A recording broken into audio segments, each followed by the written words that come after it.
네, 글로벌 이슈 플러스 들어왔습니다. 앞서 저희가 프리미엄 미국 주식에서 얘기한 대로 지금 사실 투자 전략 잡기가 쉽지가 않습니다. 그러다 보니까 많은 분들이 불확실할 땐 금이지라고 생각을 하시는 것 같아요. 금값이 벌써 온스당 3,000달러까지 올라가고 있는 그런 현상인데 대내적으로 보면 뭐 골드바가 없어서 지금 판매를 중단했다라는 얘기도 있고요. 대외적으로 보면 그 뭐 미국의 포트녹스에 뭐 엄청난 금이 보관이 되어 있는데 그게 실제로 있는 거라더라 없는 거라더라 뭐 전설적인 그런 얘기까지 나올 정도로 전 세계가 지금 금 투자에 관심을 정말 지대하게 갖고 있습니다. 이 상황에서 금과 관련해서 앞으로의 전망들 한번 들어보도록 하겠습니다. 윤석천 경제평론가 나오셨습니다. 안녕하십니까? 네, 안녕하십니까? 네, 반갑습니다.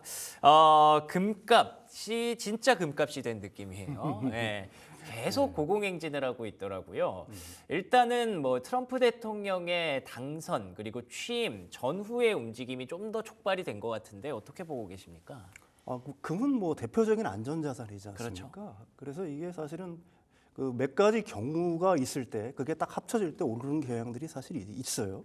일단은 이제 지정학적 리스크가 폭발할 때 오르죠. 근데 지난 몇 년 사실 세계는 전쟁의 와중에 이렇게 휩싸였지 않습니까? 러시아 우크라이나 전쟁, 그다음에 중동에서 벌어지고 있는 이스라엘과 팔레스타인과의 전쟁 이런 것들이 한몫을 했을 거고요.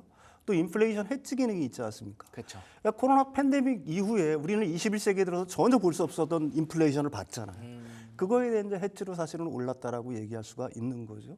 그런 것들이 이제 합해지면서 뭐 지난 1년 동안 한 50% 정도 상승을 했으니까 23년 말부터 시작해서 본격적으로 오르기 시작했으니까. 그다음에 이제 트럼프 대통령이 당선이 되면서 지금까지 어떤 평형 상태에 이뤘던 세계 질서의 어떤 균열, 뭐 이런 것들에 대한 어떤 불안감들 이런 것들이 이제 작용을 하면서 요 근래 이제 굉장히 많이 올랐고, 맞아요. 그래서 일부 이제 기관들 같은 경우에는 현재 한 트로이 온스당 한 2,900달러 정도 약간 좀 상회를 하고 있는데 그게 뭐 한 3,000달러를 넘어서 한 3,100달러, 심지어는 한 3,300달러까지 간다. 뭐 이런 이제 전망들이 나오고 있는 거죠. 현재 상황은 그렇습니다. 그렇군요. 예, 예. 사실 근데 원래 이제 달러랑 금이 서로 이제 약간은 해지가 되는 그런 관계잖아요. 달러가 약해지면 금값이 올라가고 금값이 약해지면 달러가 올라가고 이런 성격을 갖고 있었는데 최근에는 뭐 물론 최근에 달러가 조금 떨어져서 금값이 더 올라가는 것 같긴 해요. 근데 어쨌든 둘 다 비싸거든요. 네네네. 이런 상황이 전개되고 있는 배경은 어디서 찾을 수 있을까요? 뭐 전통적으로 사실 21세기 전만 하더라도 그러니까 달러하고 금 같은 경우에는 마이너스 상관계가 있다라고 보통 얘기를 하죠. 그렇죠. 예. 그러니까 달러 인덱스가 상승을 하면은 뭐 금값은 이제 좀 하락을 하는 거고 달러 네. 인덱스가 하락을 하면 달러 가치가 하락을 하면 금값은 오르는 이런 경향들을 보였다라고 과거에는 얘기를 했는데 지난 10년을 돌아와 보면은 전혀 이 상관계가 거의 맞지를 않아요. 아, 그래요? 예, 달러가 올라갈 때 올라가기도 하고 내려갈 때 또 내려가기도 하고 그렇거든요. 그럼 이게 왜 이런 상태가 됐냐를 갖다가 우리가 유의미하게 볼 필요가 사실 있는 겁니다. 과거에는 이제 금이 안전자산 역할도 했지만은 일종의 코모디티 하나로 달러 가치 연동이 되기 때문에 이제 그런 경향들을 보였는데 최근 몇 년 동안에는 사실 이 코모디티보다는 사실은 이 달러의 어떤 기존의 어떤 패권에서 이탈하고자 하는 세력들의 금 매수사랑 이게 굉장히 크게 연관이 되어 있어요, 사실은. 그러니까 러시아라든지 브릭스 국가들, 러시아라든지 중국이라든지 기타 뭐 인도라든지 뭐 이런 나라들이 기존에 이제 달러 기축 통화 시스템, 달러 패권에서 이제 이탈을 해가지고 이 이탈하고자 하는 움직임들을 계속해서 보였지 않습니까? 예. 그래서 이런 중앙은행들이 이제 엄청난 양의 금을 갖다가 매입을 하기 시작한 거예요. 그러니까 그게 달러랑 별개로 이게 움직일 수밖에 없었던 거고.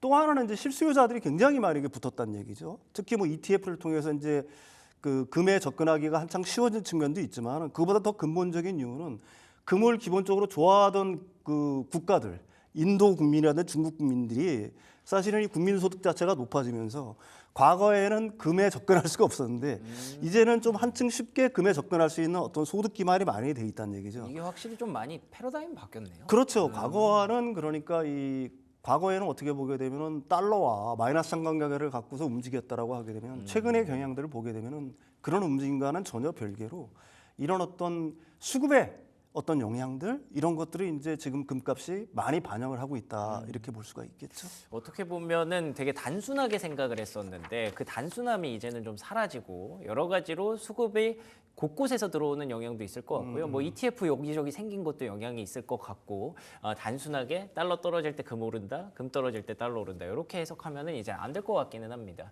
근데 또 이것도 사실 어떻게 보면 단순한 얘기긴 한데 금 가면 은이 따라간다라는 얘기가 있었거든요. 네. 그래서 요즘 또 은을 미리 사놓는 분들이 많다고 하더라고요. 뭐 일반적으로 뭐 그런 대체 투자처를 생각하는 사람들이 많아요. 금값이 네. 이미 너무 많이 올랐다라고 생각하는 사람들 같은 경우에는 뭐 은, 심지어는 이제 구리 같은 걸 갖다가 찾는 사람들이 사실은 있다. 금은 동순이군요. 이걸 뭐 생각하는 분들도 있다라고 하는데 과거에 이제 금값이 폭등을 하면 은도 거기에 따라가는 경향들은 분명히 있었습니다. 맞아요. 그런데 이제 우리가 은과 구리 같은 경우에는 이게 금은 사실은 투자 자산 혹은 투기적 자산으로 가수요가 붙을 수 있는 거지 않습니까? 그러네요. 근데 사실은 은과 구리 같은 경우에는 이런 어떤 가수요가 붙는 그러니까 투자 수요라든지 투기적 수요보다는 오히려 산업자의 성격이 굉장히 강한 것들입니다. 그렇다고 하더라고요. 그래서 사실은 이 금에 비해서도 오히려 변동성이 더 커질 수가 있어요. 가령 뭐 지금 트럼프의 정책이라든지 아니면은 매크로의 어떤 흐름들, 매크로 경제, 글로벌 경제의 어떤 흐름들, 경기 흐름에 굉장히 민감하게 반응을 할 수밖에는 사실 없는 거죠. 근데 이게 뭐 은과 금 같은 경우에는 은하고 그다음에 구리 같은 경우에는 이제 완전히 산업재로 쓰이는데 사실 이게 이제 그 세계 분석 기관들의 보고서를 보게 되면은 이 수요에 비해서 공급이 딸리는 건 맞아요. 그러니까 은 같은 경우도 조금 있으면 뭐 부족할 거라는 얘기들이 있는 거고요. 이게 광산이라는 걸 갖다가 마냥 개발할 수는 없는 거지 않습니까? 특히 이제 구리 같은 경우도 2035년 정도가 되면은 수요의 한 70%밖에 충당을 못할 거라는 전망들이 있어요.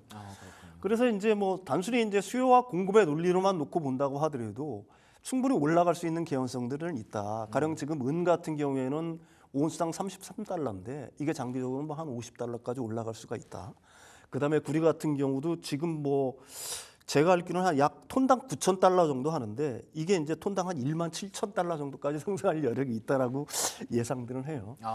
근데 사실 이거를 갖다가 이 투자의 어떤 목적 아니면 어떤 투기적 목적으로 이걸 뭐 살 수 있는 사람들이 과연 얼마나 되나? 구리 같은 경우에는 사실 보관에도 문제가 있고 은도 보관에도 문제가 있죠. 그렇죠.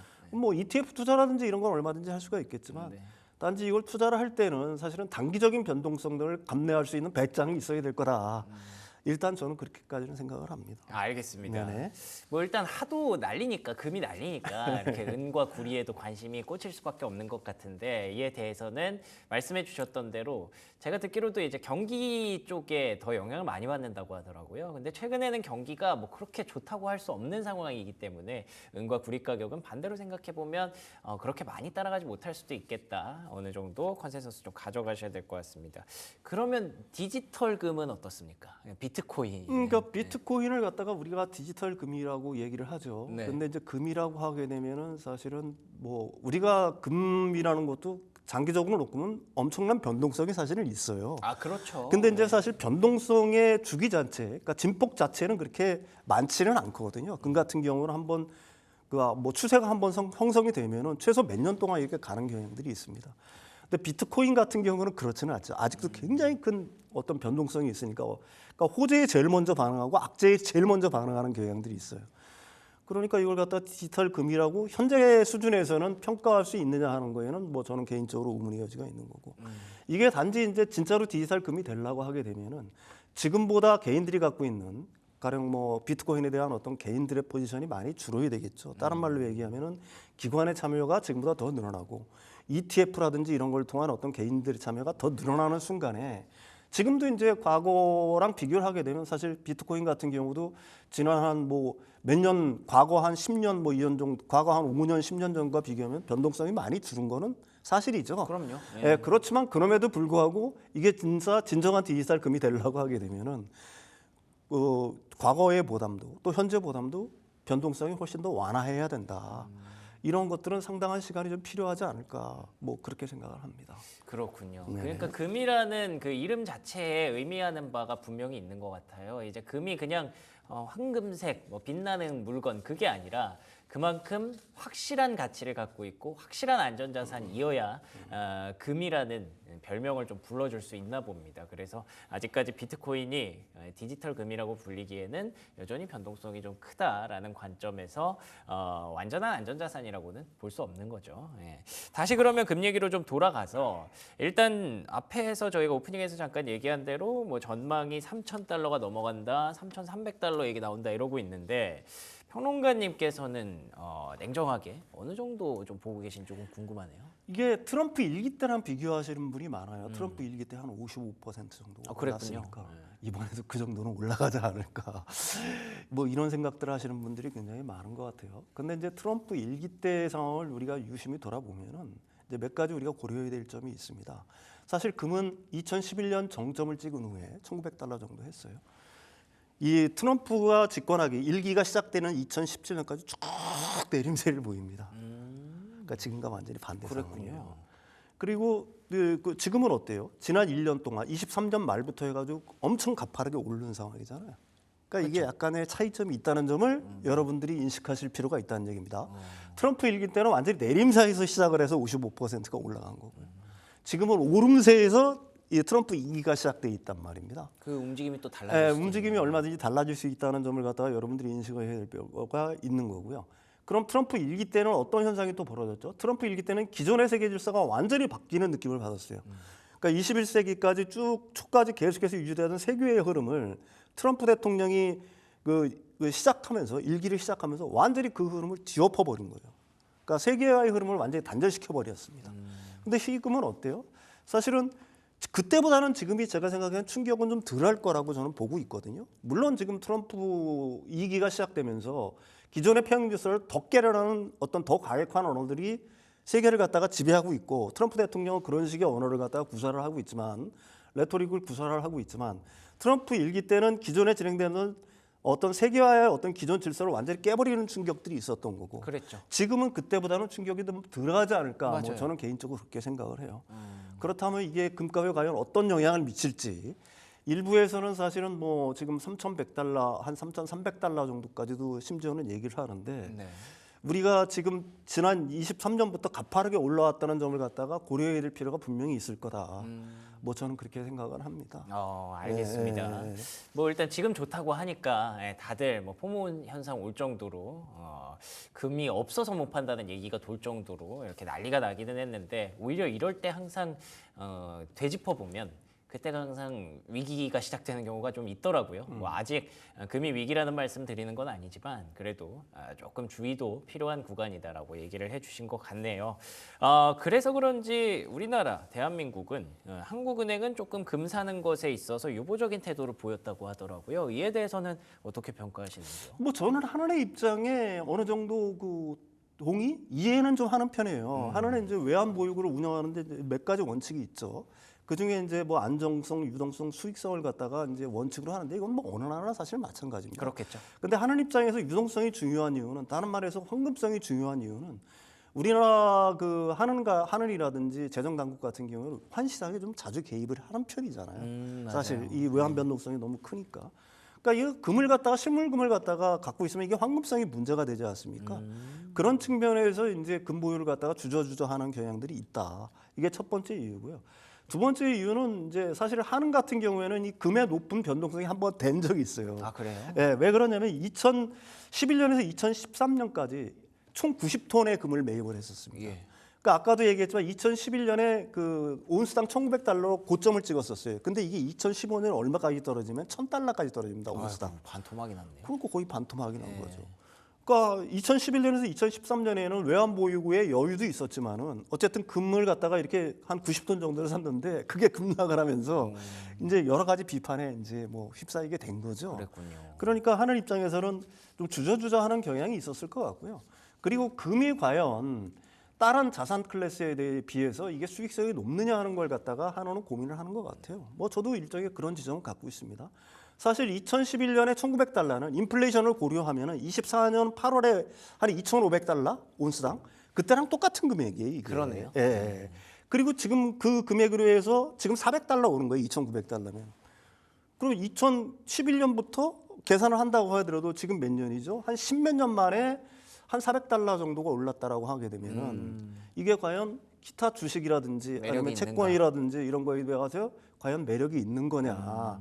우리는 인플레이션의 어떤 실질 가치를 고려하지 않고 그냥 금값이 이렇게 오르니까 엄청나게 올랐다는 맞아요, 어떤 맞아요. 착시 현상을 갖지만 네.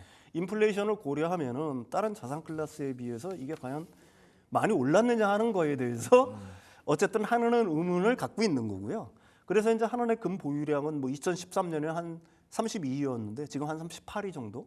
그러니까 외환 보유 기준으로 하면 1.2% 정도 되니까 물론 이제 매입돼 있는 시가 그 시가를 기준으로 하는 거니까 우리나라 한원은 역시 금 보유에 대해서는 좀 보수적인 입장을 취하고 있다 이렇게 이해를 하시면 될 것 같아요. 그러네요. 네네. 만약에 우리나라가 진짜 기축통화 국가면은 또 이걸 대체하기 위해서 좀 많이 사놓는 게 좋을 수도 있을 것 같은데 그게 아니다 보니까 변동성이 워낙 커서 오히려 대응하면서 뭐 현금 갖고 있는 게 나을 수도 있겠다는 생각도 듭니다. 그리고 말씀해 주신 것처럼 요즘에야 금이 이렇게 난리인 거지 사실 금이 이 정도까지 시장에서 어필된 경우는 그렇게 많이 보기 어렵습니다. 예, 그래서 어떻게 보면 조금 일시적인 그런 현상이라고도 볼 수 있을 것 같네요. 그럼 오늘 평론가님의 말씀을 좀 들어보면 지금 우리가 금 때문에 막 포모를 느끼고 이 정도일 필요는 없는 것 같아요. 언론에서 폭포수처럼 언급하기 시작하면 이미 그게 어느 정도 과열됐다는 신호 아닐까요? 시그널이죠. 네, 맞아요. 예, 그렇습니다. 예. 그래서 장기적으로 보면 뭐 금은 우상향을 하겠죠. 인플레이션 가치 이상으로. 그렇지만 단기적으로는 이게 변동성을 조심해야 될 국면이다라는 점은 좀 분명한 것 같고요. 그래서 좀 배심이 든든한 양반들 그래 난 뭐 단기적으로 흔들리는 거 그렇죠. 없고 그냥 금이 안전자산을 믿고 난 장기적으로 가겠다 하시는 분 사면 되겠지만 네. 그렇지 않고 단기적인 어떤 트레이딩으로 통한 어떤 이득, 단기적인 어떤 이득을 추구하시고 하시는 분들, 그다음에 변동성을 참아낼 수 없는 분들은 지금은 조금 좀 한 발 물러서야 될 때가 아닌가. 뭐 저는 그렇게 생각을 하고 있어요. 알겠습니다. 아마 지금 내가 금을 사야 되나라고 포모를 조금이나마 느끼시는 분들의 모르겠어요. 투자 심리를 제가 조금 넘겨짚어 보자면, 야 금이 너무 좋다더라. 금이 막 잘 오른다더라. 앞으로도 더 잘 간다더라. 그러니까 기대감을 좀 크게 갖고 금을 사실 것 같거든요.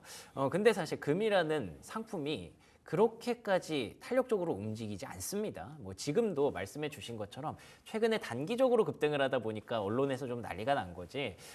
이건 정말 이례적인 현상이기도 하거든요. 그렇기 때문에 오히려 정말 마음 편히 먹고 정말 오랫동안 가져가실 분들에게는 금은 뭐 훌륭한 투자처가 되겠지만 이렇게 단기 차익을 노리시는 분들의 입장에서는 그렇게 메리트가 좀 있을까라는 생각으로 결론을 마무리하게 되네요. 자, 그러면 포모 현상까지 는 그렇게 느끼지 않으셔도 된다라는 내용으로 정리해 보도록 하겠습니다. 지금까지 윤석천 경제평론가와 얘기 나눠봤습니다. 오늘 좋은 말씀 고맙습니다.